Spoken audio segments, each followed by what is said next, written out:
We are continuing a test to try to achieve the objective to have more accurate decisions and also quicker decisions in offside incidents.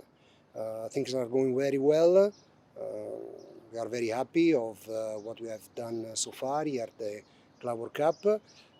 Also having introduced an offside animation, which is not related to the decision-making process, but certainly it offers a better understanding, a clearer view of how the offside decision was.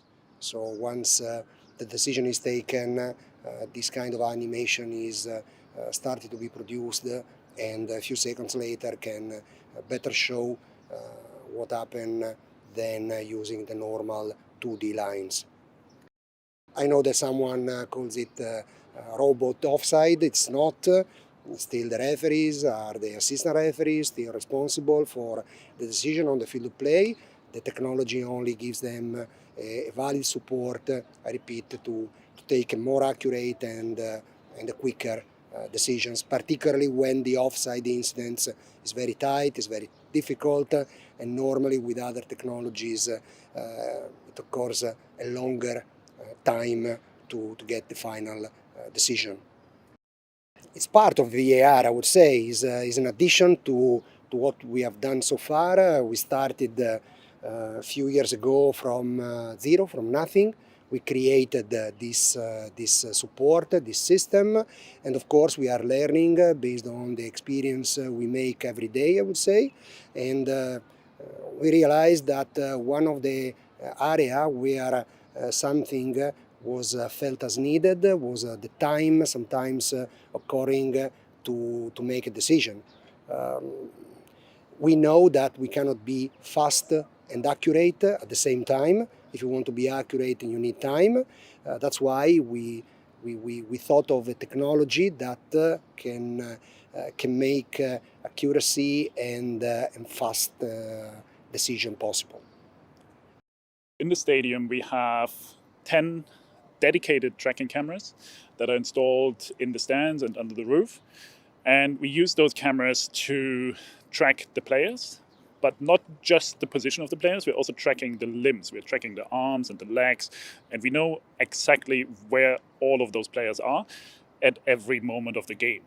We are tracking with 50 frames per second. So 50 times per second, we know where the players are, and we're getting that information delivered to the system. We do the same for the ball, so we know where the ball is, and we know where the feet are, so we know where the kick point is. So with that information, when the ball is being kicked, and knowing where the players are, and where the arms and the legs are, we can make an assessment whether a player is onside or offside. With the semi-automated offside, we get data points, and these data points can be translated into an animation. So we know where the shoulder is in space, we know where the knee, for example, is. And by taking that data, we can enter the 3D world, and we can create animations that can explain perfectly whether a player was onside, how much of that player was offside or onside. And we put that in an animation that will be shared with TV and our giant screen operators. And we can inform the spectators in a more clear way on offside and onside decisions.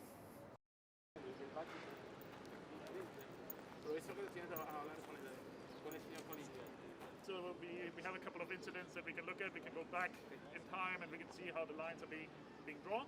We'll be there to explain a little bit what we do to create the animation. Simulation running here. So this is a 3D world where the same game is happening as on TV, but it's virtual.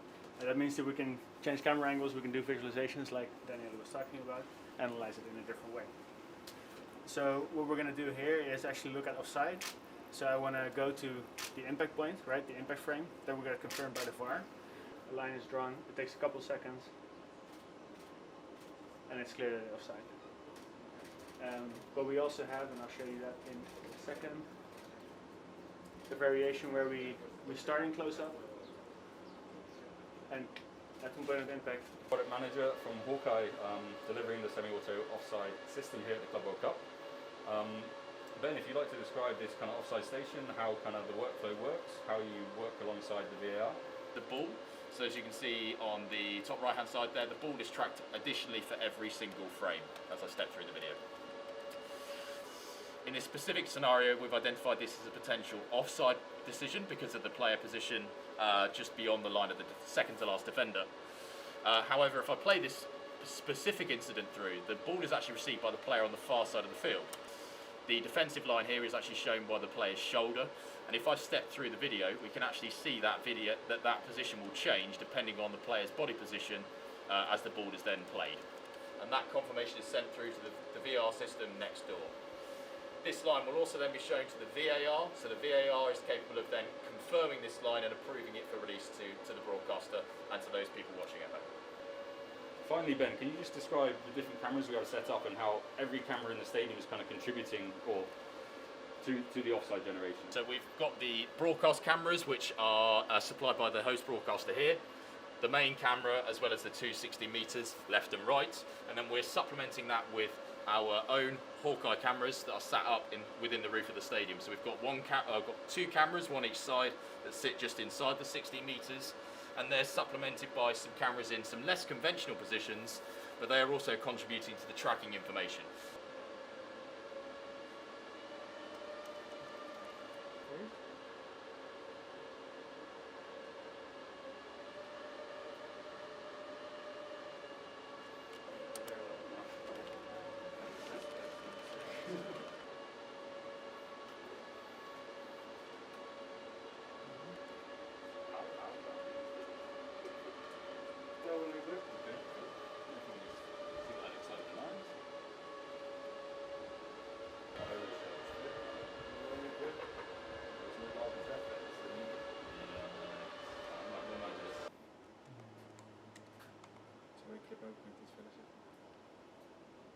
Ja, goed.